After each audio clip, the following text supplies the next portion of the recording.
Okay. Well, I'm John Popham, principal at Simon Kenton High School. This is my first official full year, and I've not met Miss Egan before, so I thought I'd introduce myself.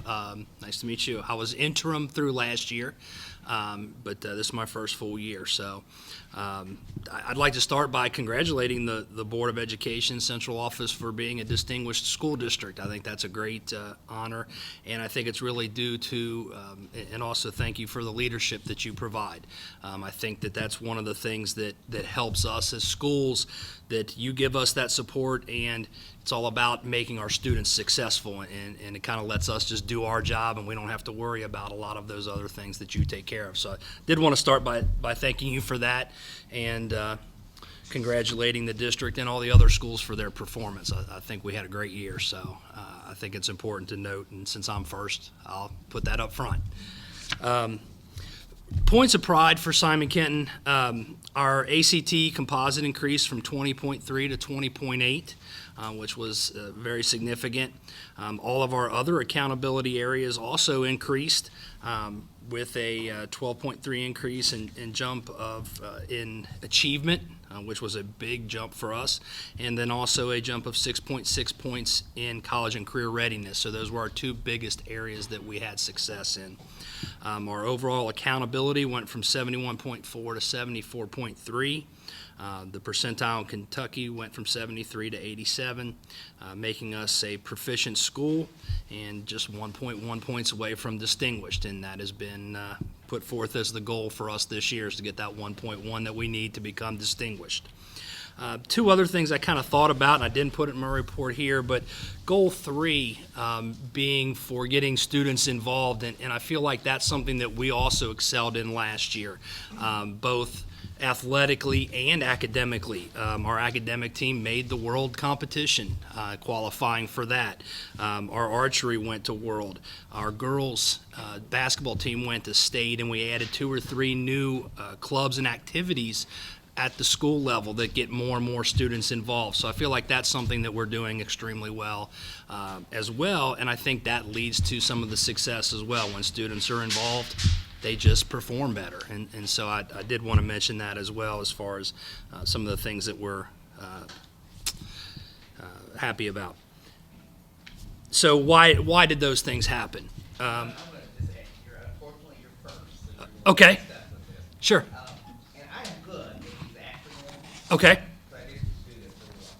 There's some in here I have no clue. Sure. What they are, so you may have to go through a little of them to help me understand. Okay, absolutely. The PLC one and the score one, I don't know. And so in the MDC and LDC, you'll have to fill me in as we go through. Okay, sure. Unless somebody has a cheat sheet. Okay. Education is definitely acronym central, so. All special ed world. Sure. So what did we do last year that made us successful? And the first area is the big jump on our overall achievement score. And so PLC meetings are professional learning communities, and that is when our teachers get together and deal with whatever issue that is there. So it could be teacher-wide. We have PLCs with all teachers, in which we just do overall curriculum themes, or every once in a while we'll do a article, an educational article that they'll be given ahead of time, asked to read, and then we come together and discuss it. And then we also have departmental or smaller PLCs where maybe all of our Algebra 1 teachers will get together and look at curriculum issues, or look at a common assessment that they gave to see where students are, and then adjust instruction accordingly. So the PLCs is a big part of what we've done. I think another big thing that we did last year is we made a shift, and after we made this shift, it was kind of like, why didn't we do this a long time ago? And it was in our data analysis. When we looked at all of our assessment scores, we'd always looked back at how did our students do last year? How did they perform? And instead, we made a little bit of a shift and said, okay, how did we perform? But now, where are the students that we have right now? What are their previous scores? And so if you were to take our juniors, we spent a lot of time looking at their plan scores from their sophomore years, because our teachers had them in front of them right now and could determine, well, I've got 20 kids in this class that are struggling with reading. Well, I better design my instruction to help their reading program. And so I think that was something that really benefited us greatly is a shift. And like I said, you kind of went back and said, why hadn't we been doing that for a long time? And so that was something that we really pushed. Those were probably the two biggest things that I felt like helped our achievement scores. I did list some other things there, but to me, those were the two biggest impacts. The second B there, our overall gap score increasing by 2 points. Again, I think the first bullet, the fact that we spent more and more time, again, increasing the identification of students and where they were currently to improve what they were doing. And not that we had ignored them in the past, but we always wanted to, we wanted to spend more time with where are they now. The score that is referenced there stands for Simon Kenton Opportunities to Reach Excellence, and that is our 25-minute period that we have in the middle of the day that is mostly an RTI period, but we use it for a number of things, and that's really where we get at the core of students that we've identified that have some deficiencies in one area or another and try to address those deficiencies. I'll talk a little bit more about SCORE coming up because we altered what we did this year with that program, and I'll get to that in just a moment. And then the percentage of students meeting growth also had a nice increase, including that 7.5 increase in math. In our math department, our math scores really went off the charts. And again, I think one thing that really contributed to that was our first bullet there, that we had our students take a full ACT practice test in January. Our teachers had always done practice tests in their classes, so math might do a math portion, but I think there was a benefit to putting them through that 4 hours of one test and working on test fatigue and things like that. And so this was an opportunity presented to us. We took advantage of it in January, and this year we've altered that, and they took it in November, and so we have even more time to look at those results and then address those results with our students coming up. So that's something that we've done and will continue to do. So what have we done this year to kind of address some issues? And I'll go back to SCORE again, and we restructured SCORE. SCORE in the past was set up kind of like a homeroom, I guess, as far as who was in there. And so the teachers would have 20 or 25 sophomores in front of them, but they may not be students they had in class. And so what we've done this year is students go back to one of their classes every day of the week. So on Mondays during SCORE, which is approximately 10:30 to 11 o'clock, on Mondays they go back to their first period. On Tuesdays, they go back to their second period. So now they're actually in front of a teacher that they have for class, and what those teachers are doing. So let's say a test was given. They may take 10, 12 of the students from that class who really struggled with one concept, and they can spend some time one-on-one with them. And it's students that they've developed better relationships with, and that really helps them to get at the root of where students are struggling. And so that's the change we've made this year. And we really think that that's going to benefit our students, and the result is they're getting an extra minimum of 20 instructional minutes for every class a week, and that's going to help them greatly. We've kept the RTI portion, so some students who are significantly lower in math or English, they have an RTI class that they still go to during SCORE, so they may not go back to their regular class. And again, I know that's a lot of talk and a lot of explanation, so is that clear, I guess, to see what they're doing? We felt like we thought the students might have trouble remembering where they were supposed to go every day because they're going to a different class during that time, and they've done it marvelously. So we feel like that's benefiting so far. Second thing that we've done this year is we've really we got more intentional about some of our scheduling of classes, putting students that are, for example, we have an English class that is students that are near benchmark, so that teacher knows that, hey, this is a focus of getting those students that last 1 or 2 points to benchmark at the senior year. And just really, again, more intentional on that, on the scheduling aspect. The other things that I've listed under number 2 there are things that, again, we've done in the past, and we're just continuing to work on and do. That was one of the things that I told teachers is that, we've had some success in the past. We don't want to go away from the things that we've done. We need to continue to do those and then address the areas that we need, because I think we've made that mistake in the past where we focused so much on our deficiencies, we forgot to continue to do the things that we did well. And so we really want to focus on that. So based on the school report card and the analysis, what are the other things that we need to address? And one of those is college and career readiness. And while our number of students that were college and career ready did increase last year, we're still below the state average. And so, we've done we hope we've done a lot of things to address that. We've reorganized in the business department so that our courses in the business department are more focused on a pathway for students. We had the pathways previously, but I don't think we really stressed students getting into a pathway. We had 6 or 7 pathways available. We've cut it down now to 3 or 4 so that when students take business classes, they're in a pathway. It's not one here, one there. It's more focused. So that's something we've done. Something I think I've done personally is, this being my second year, I've just kind of gotten better at networking with other principals, and so I'm asking questions of other schools that have higher scores. What do you do? How do you get these students there? And then try to implement those things that are appropriate for us.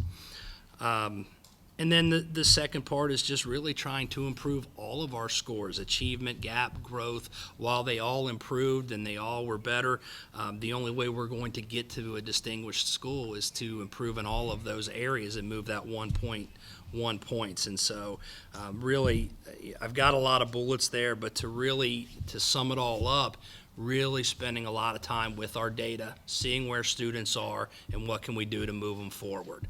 And even to the idea of being, specific to students, not just in general we did well in math. How's this student doing in math? How's this student doing in reading? And that's been the challenge to my teachers is know your students, know where they're at, and know what we need to do to move them forward. And that's really the challenge we've had. So in kind of closing before questions, again, I just kind of want to, put it on record, that just how proud I am of our staff, our administration, and our students at Simon Kenton. Not going to go into details. We had a lot of things that could have derailed us last year at the school level and made us not successful, and they just wouldn't let that happen. And so I'm very proud to be their principal, and I think I have no doubt we're going to get that 1.1 points we need, and we'll be I'll be sitting here talking about a distinguished school next year. Yes. So, questions? Mm-hmm. Data analysis. So what would you say in this more intentional look at data? What was the most surprising thing for you this year? Or did anything surprise you? I don't know that anything really surprised us because we've always used data. I think the teachers, the surprise were for the teachers that what an impact that data could make when you look at just the students. And one of the things that we did during our data analysis times, we actually kind of grouped students and said, okay, here's this would be a proficient level. So what students are real close that just need that extra push? I think that's where the surprise for them was that, where you have, 2 or 3 students, wow, then again, that's where the score comes in. Okay, so these were the conversations I heard when we were doing data analysis. So when I go to score next time, I'm going to bring these 3 students with me, and we're going to work on this concept. And I think that was really the thing for them, is maybe the individualized instruction that could take place, knowing where they were at that level.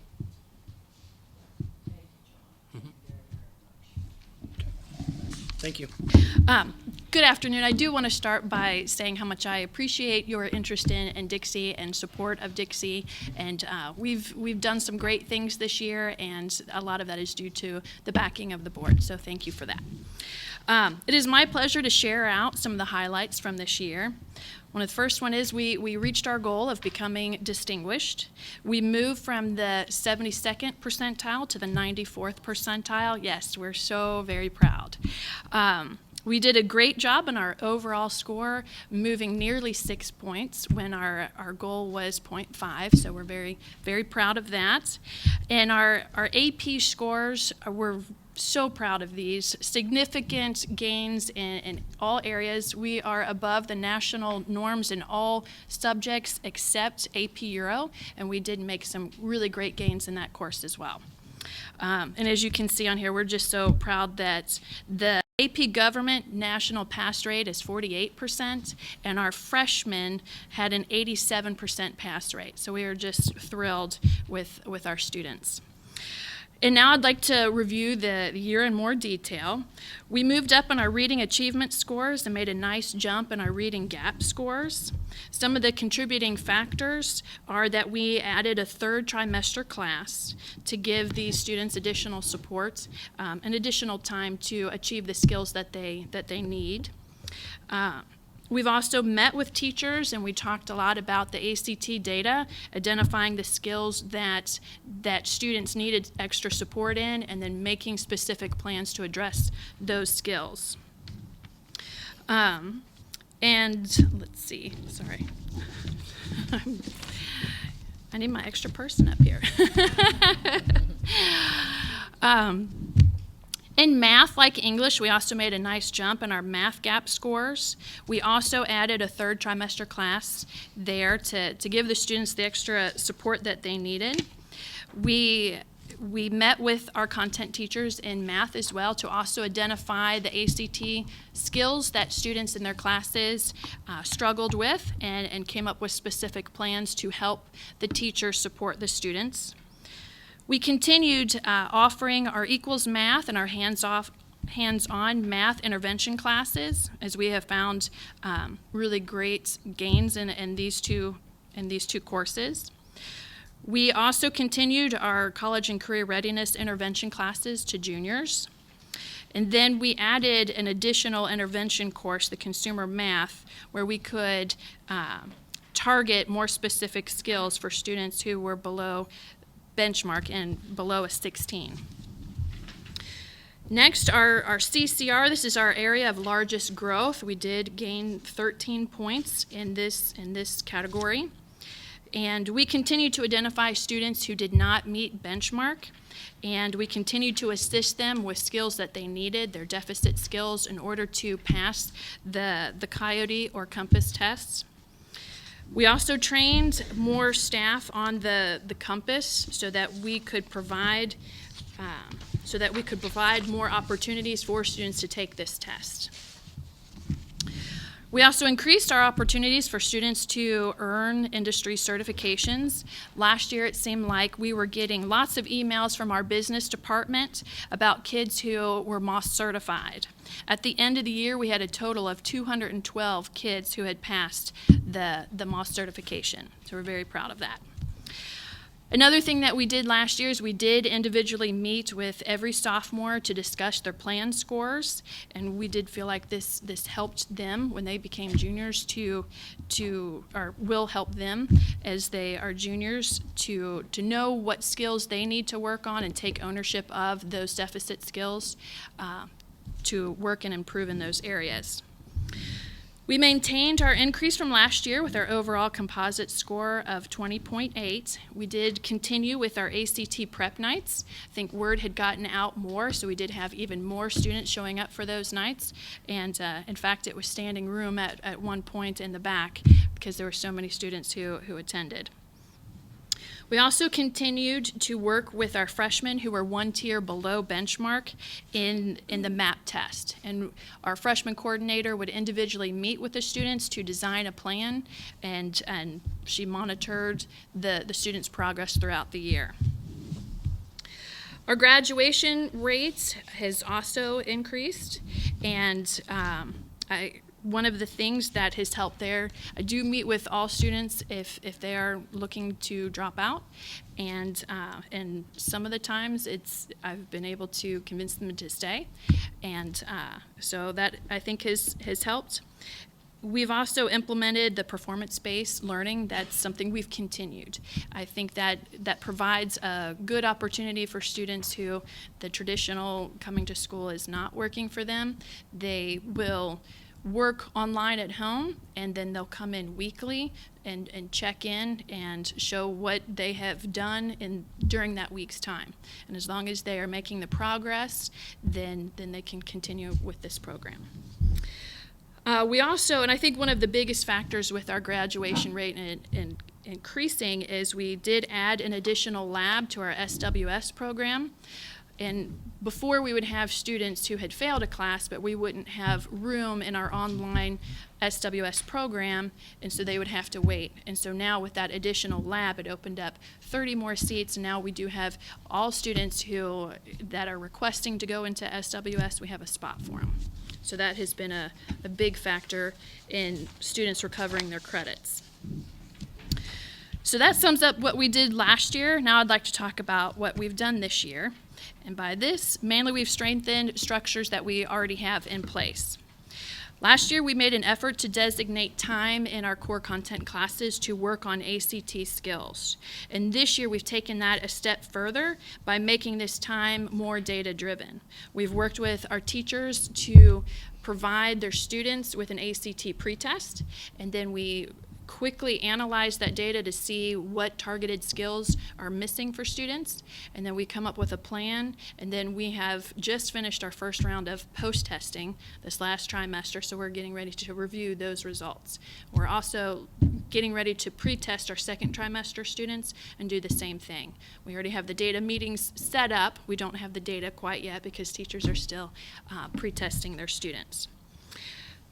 We have also continued to review prerequisite and cut scores to make sure that our courses are set up for students to be successful, that they're not entering a class that they don't have the skills to do well in. We've continued with our PPR walks, and this year we have added the new district forum where we are providing meaningful feedback to our teachers.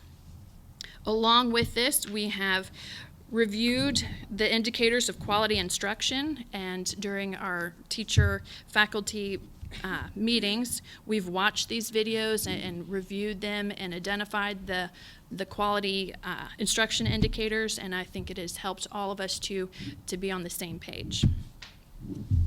And lastly, last year we were very excited to earn our banner for PBIS, and we have every intention of continuing the program with fidelity so that we can maintain this recognition.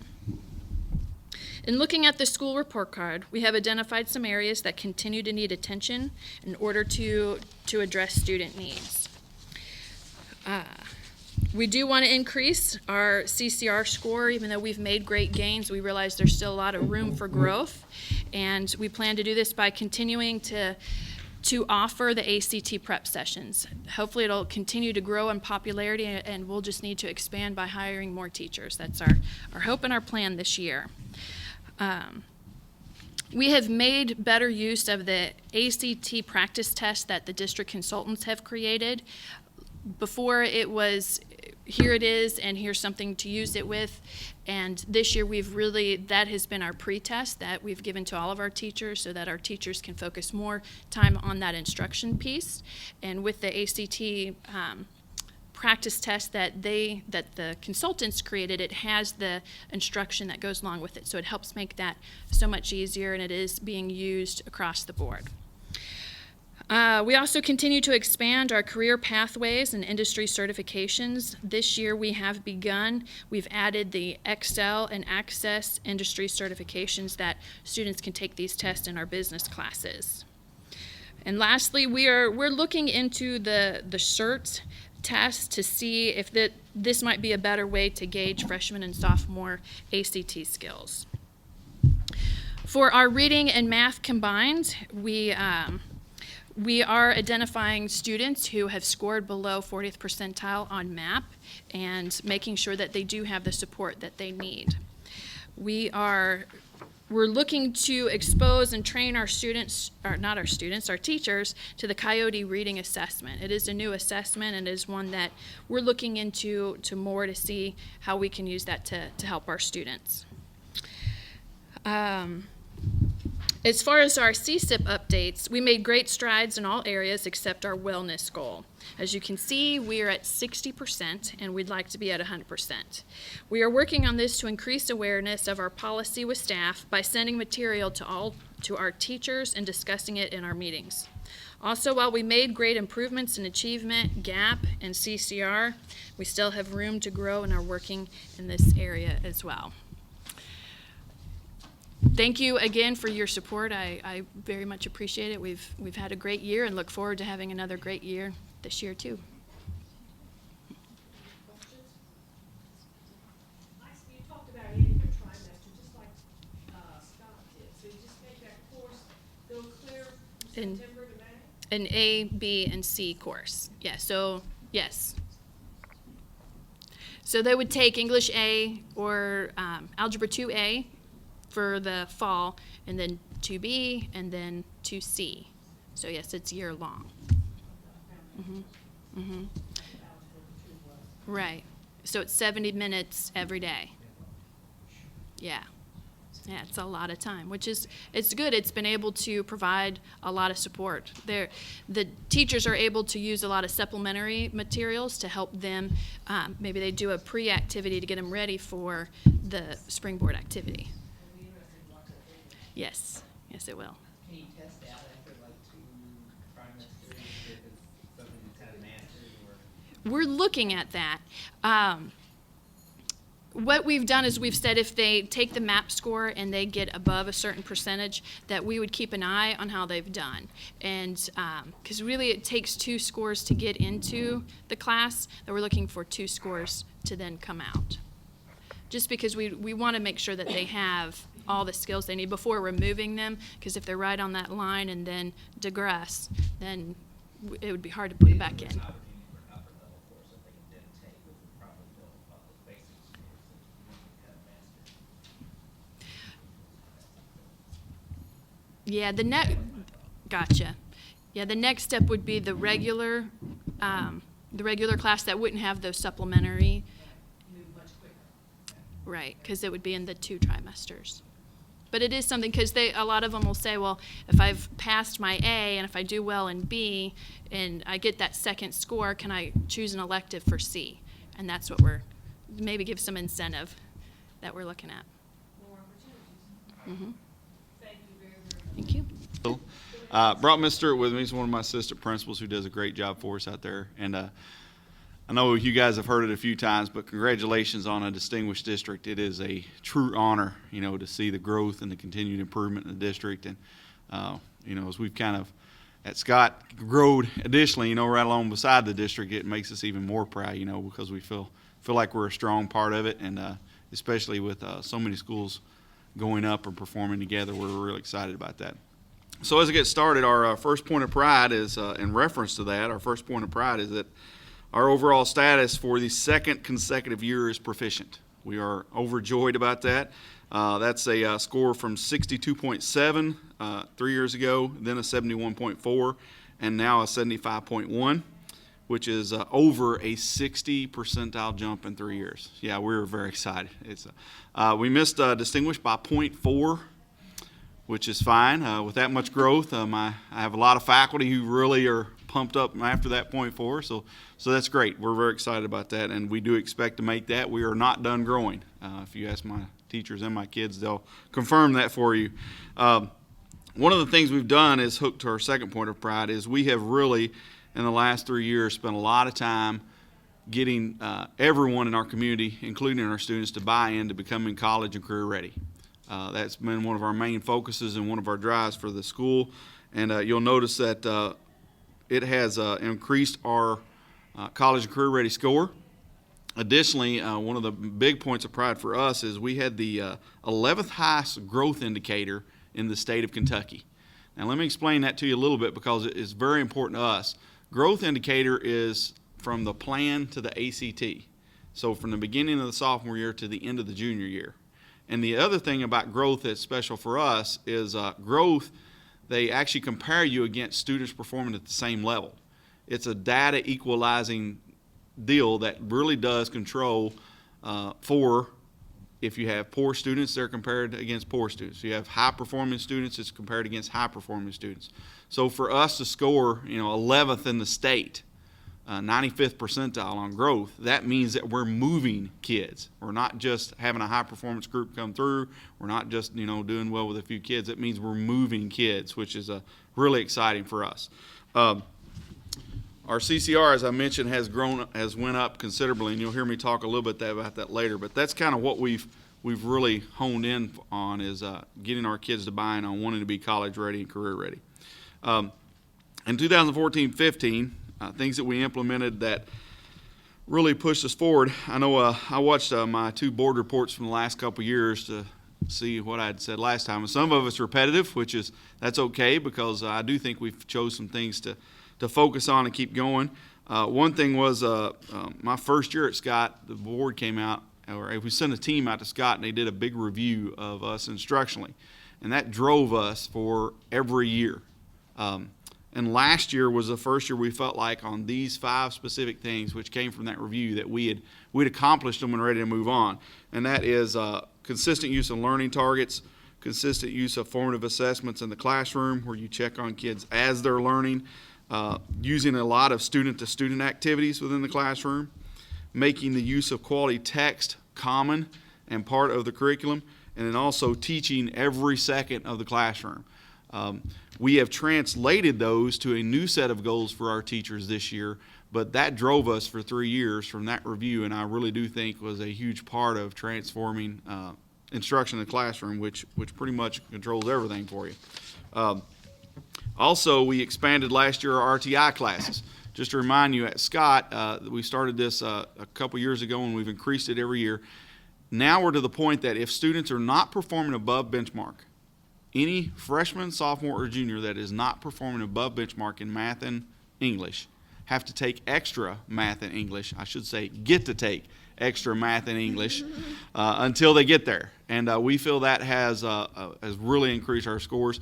And we do that as in classes, not in a separate time period, not in a pull-out. The kids don't really even realize at some point that they're in there, because a lot of kids do that, and it really is spent a lot of time. For example, if you're a sophomore and you're behind in reading, you're going to get an extra 60 hours of English instruction from an English teacher in an English classroom, okay? And that's powerful. We've also continued to work on our seniors a lot, and we've made that a very positive thing at our school. If you come to our school, you'll see a lot of our CCR seniors, our college and career ready seniors, are posted around the school. They're celebrated. They have celebrations different times of the year, and the kids all know where they're at on CCR and how much they like to go. We actually made the same, just a little bit higher percentage this past year than we did before, but for us that was tremendous because we started the year 10% lower. Our seniors last year started 10% lower than the year before, but we were still able to reach the same percentage of kids to make that CCR level. So we'll continue to do that. We have moved toward some new goals for us in the classroom. Our teachers have also adopted them and decided they want to lead and take charge of those, so we're turning over a lot more responsibility there. I wanted to report a little bit to you on our school-wide PBIS because we've worked a lot on school culture since I've been there. PBIS is a program where we're positive with kids during interactions. Even when something bad goes on, we try to remain positive with them. The other thing we do is we have what's called Eagle Cash. We give tokens to kids that show they're doing something well, or they step out of the box and do something a little extra special. And 3 or 4 years ago when we started that, a lot of people said, well, that's elementary, and it's not really something high schoolers buy into. Our school has bought into it. I mean, Eagle Cash is almost better than money at my place. Just for an example, we do an Eagle store every 2 weeks. Every 2 weeks, the kids can buy shirts, they can buy some candy, they can buy 10 points bonus for a test, that kind of stuff. The last time we had an Eagle store, and we have it every 2 weeks, we had over 2,600 Eagle bucks cashed. Yes, I mean, if you show up at my school at Eagle Cash, they'll see you. It's very cool. So what we're trying to do is we're trying to keep doing what we're doing and getting better at it. We are not done growing. We're not done improving.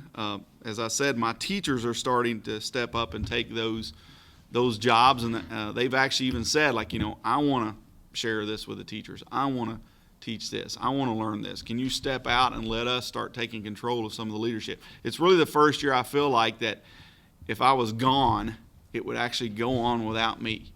And that's something to really, really feel excited and happy about. We're going to continue to target our at-risk kids as we have, and we are getting better at that, looking at a lot of data. And again, the teachers are starting to look at that without the administrators and the people, pushing on them. They're seeing the benefits and kind of pushing that themselves.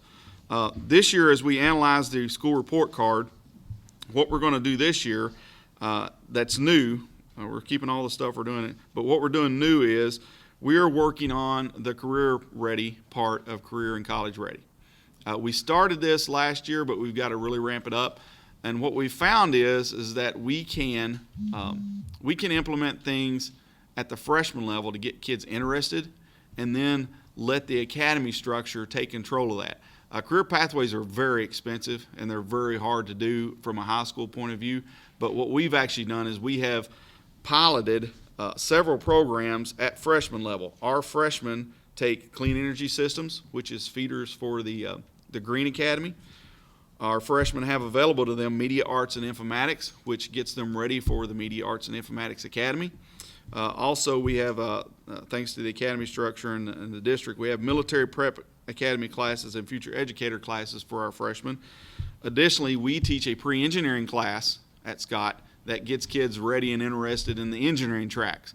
So we've got a feeder in place for every academy there is out there, and we're trying to take advantage of that so that we get our kids excited and into that, not having to go from us producing our own streamline there. We also have increased our number of college students. We have over 100 college classes being taken by Scott students. Percentage-wise, we have the largest number of kids in the area, in the entire area, taking college classes. And we just started second trimester. We added about 20 today that just decided I'm going to try college classes. And we're really excited about that because that gets them into the real world and gets them into their next step of their life. We're not done. We're not done growing. You've seen some great growth from Scott, but I'll guarantee you we're not done. If you ask my teachers and my kids and my community, they will tell you we're not done. We do feel that the new building had a large help in pushing us over the edge. We're getting ready to move into a new wing hopefully this fall. They're on schedule, so that is the current plan, which will be a new science wing, if you didn't know. It'll also be a new lunchroom and a new library. So that will greatly increase our capacity and our ability in those areas, and we're looking forward to that. Again, thank you very much. This is getting easier every year. At least we're doing better every year, so I feel better about it every year. So, any questions? I just told Terry I liked your report there. You told us you got your telesurvey scores. Yes, that's very exciting. Very good. So you're 88% graduation rate. So what is the state's? The state is 89, I believe. Is that right? Graduation rate? I think it's 89%. Yeah. We've got several programs working on that, but there's been a lot of changes recently. It's hard to graduate. At Algebra 2, it's tough. And just this year, we've increased Algebra 2 to 3 trimesters to give kids extra help with that. So we're hoping that's going to help some. Also, we've got a school within a school program that works a lot with fifth-year students. The graduation rate is based on 5 years. We're actually graduating a lot of 6-year students, so I wish there was a recognition of that somehow, but there are kids that it just takes a little longer. So this is based on a 5-year? Yes. They report a 4-year also, but the 5th year is what counts for your assessments.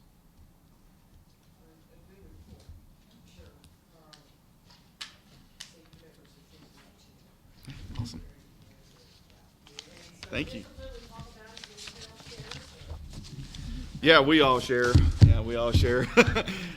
It has gotten a lot better. One thing, if you talk about discipline, is our discipline numbers have kind of leveled out, but we're doing different discipline now. And I said this when I started there years ago, and I don't know if ever all the teachers believed us or not, but we were finally there. It is now a discipline infraction to not work at Scott High School. Initially we were trying to get, some of the harder disciplines in trouble, but if a kid just says, I'm not working today, they're actually in trouble now. So we've kind of mandated engagement, which is exciting. It depends on a number of things. Usually we'll show up and have a discussion with them. They decide it's okay to work. Yeah, usually. And sometimes we'll call a parent and have them come in and work with us. Yeah, I mean, we just keep escalating until they work. Occasionally you'll have a kid that'll push you, but more often than not, you find out there's something else going on that does need to be dealt with. But very few kids. Once we kind of show up and have a discussion with them, it's very few kids, But it's exciting because, if for a teacher, because if they ask them to work and they won't, instead of going away, it's, I need some help. We're going to have some help, and the kid's going to get to work. Absolutely. Yeah, we call it asking for big help, so we call it. Thank you.